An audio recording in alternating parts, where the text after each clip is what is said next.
Hey everybody, it's me Edward Jones, back with a new man law video, and this is a special one. This is called Remember Your Elders and the work they've done before you.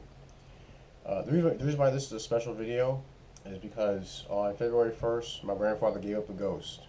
He was 81 years old. He was suffering from, uh, he had renal failure, so he was having to be on dialysis. While at the same time, he was diabetic, so he had to take insulin shots. And he what really got him really uh, pushed forward his debilitating health was his cancer came back.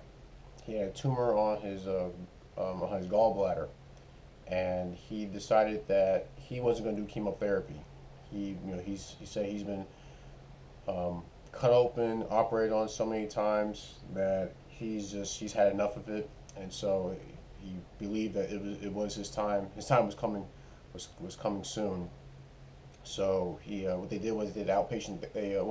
He was under hospice care, and what they did for him was they cut where his liver is.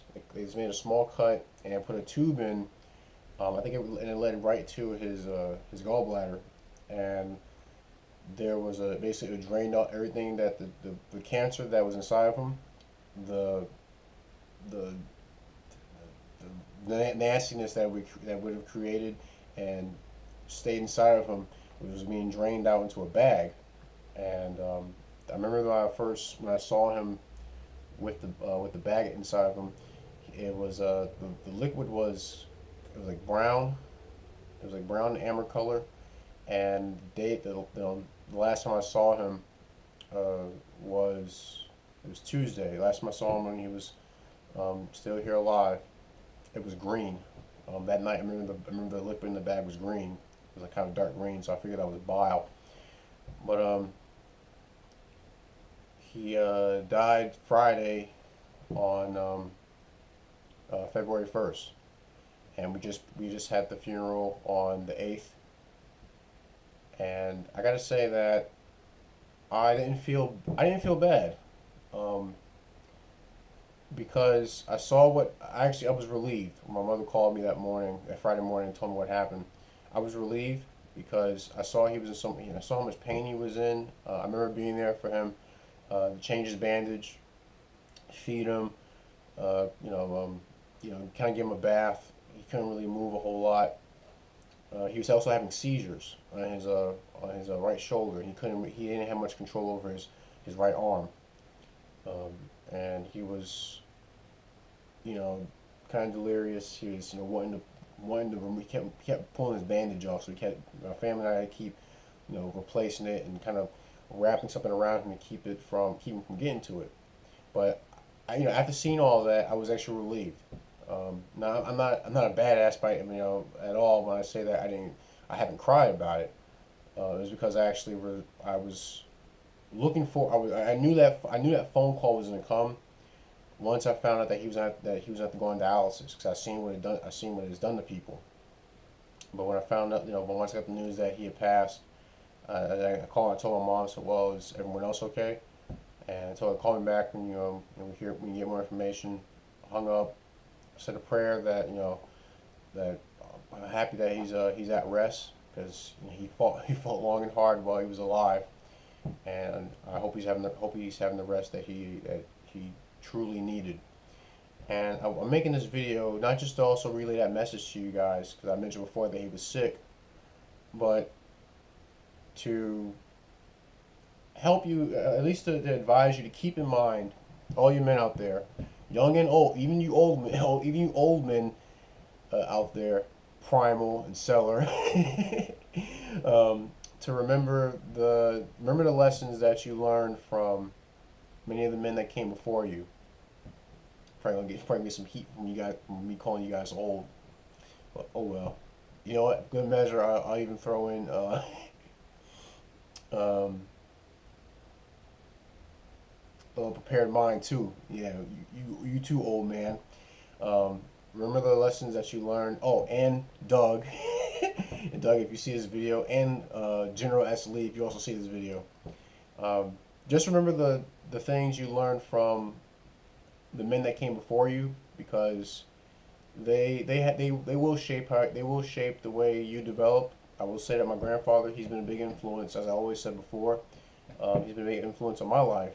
You know, due to my father being in prison, I learned a lot of stuff, a lot of things from him.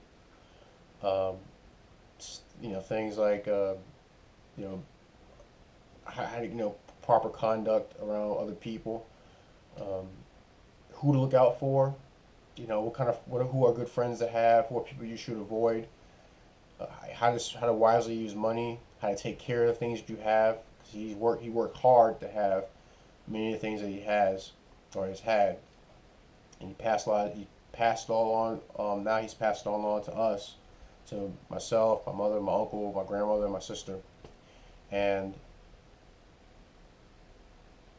he taught me how to fix things. I learned how to garden from him, how to take care of equipment. I remember he gave me. I was 12 years old when I first drove when I first drove a vehicle. It was their 84 S10. And I remember he gave me the keys to. He was doing some yard work for someone, and he said, well, you need to get a haircut. You know how to get to the place from here. He said, yes. I said, yes. He said, here you go. You remember how to drive? Remember how to operate the truck? I said, yeah. He gave me the keys to the truck. And I remember just only a few blocks away, but I remember driving, not using the signal while making turns, but I was in a residential area, so it was no biggie. He actually taught me how to use the tiller. The one that many videos that some videos I made in the past. I'm operating a tilling machine. He showed me how to use that. I still got it, by the way. And he taught me how to operate a riding mower. I was 9 years old. I remember what a pain in the ass it was to extend my leg onto the brake while at the same time sit down on the seat so that the battery contacts would touch. Um, he gave me that 22 rifle that I've shown in plenty of videos. It belonged to his younger brother Herbert. When Herbert passed away, he got it, and there was something wrong with it, so he didn't know how to fix it. So he gave it to gave it to me to fix. And after I fixed it, he said, "Well, you can have it now." Remember he asked me a while back, "You still got that 22 rifle?" I said, "Yeah, I still got it." I take that out with me whenever I go to teach new shooters because it's a great training tool.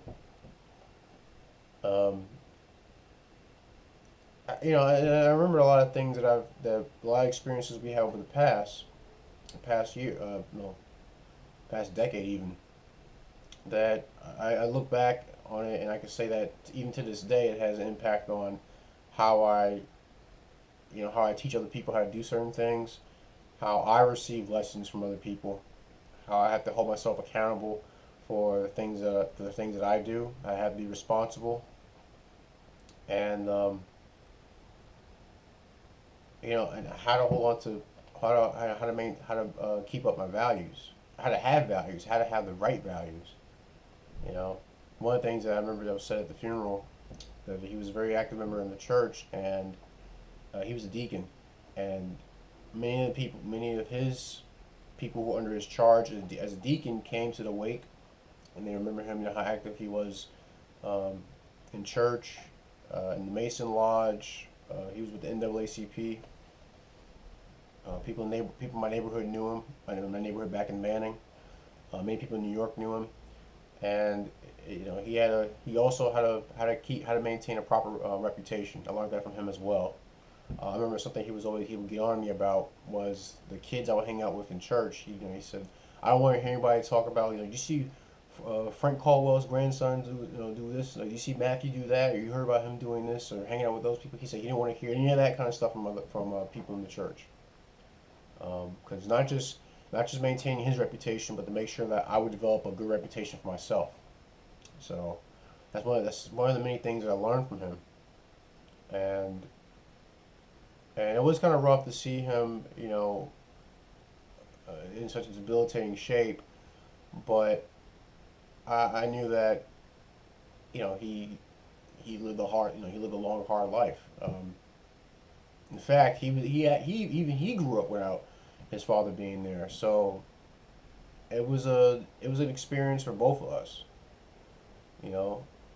And I gotta say that I'm honored to have known a man like him, to have been taught and raised and loved by a man like him, and I hope that I can do the same for for my own children, should that day ever come, or grandchildren, or anybody who I come in contact. I hope to be able to be a good teacher to them, be a good influence to them, be a good help to them.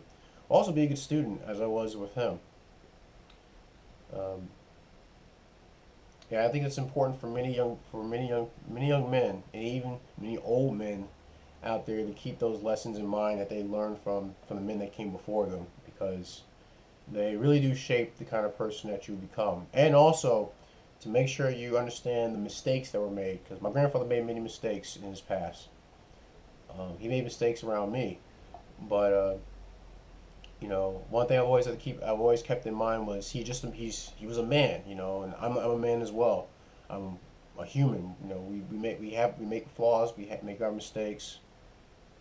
But the only thing we can do is to learn from them and to move forward, you know, and to always keep that in mind, and to learn from the mistakes that other men have made, so that we don't fall into those same traps, or especially the trap of making excuses and avoiding responsibility for our actions, which seems to be a very common thing that we see nowadays, unfortunately, with a lot of men, young and old, that they weren't taught how to be responsible, and all they can do is make up excuses for why they do this, why they did this, or why they didn't do this. But that's all. I just wanted to share with you guys, to let you know that I'm doing okay. I know it's been a while since I made a video, but I've been dealing with that, and I knew you guys would be understanding if that's what I was dealing with. That why I wouldn't be making videos, because I had other business to attend to. But my family's doing okay. They took it hard, but they're doing a lot better now. I still got some more business to take care of with my family, with getting certain affairs sorted out. I'm pretty sure many of you are aware of that kind of stuff happens when there's a loss in the family, and just how to learn how to move forward from this point on. But I hope this video was of good help. I enjoy making these man law videos, and I hope you guys enjoy watching them. Please share your opinions, make a video response, leave a comment section. If you want to make a donation to my channel to help with many projects, like right now I got the Model 11 in pieces because I gotta clean it up. I just got back from the range today. Just go to my PayPal link in the description, not in the description box, but on the home page. Look for the Give of that cheese button and make a donation of any amount that you would like to. Any gripes, complaints, send me a PM. I'll see if I do address them. Same old spiel. But that's my video, special man law video. Remember the men that came before you and the lessons that they taught as well. I'm Edward Jones, and you guys take care. God bless.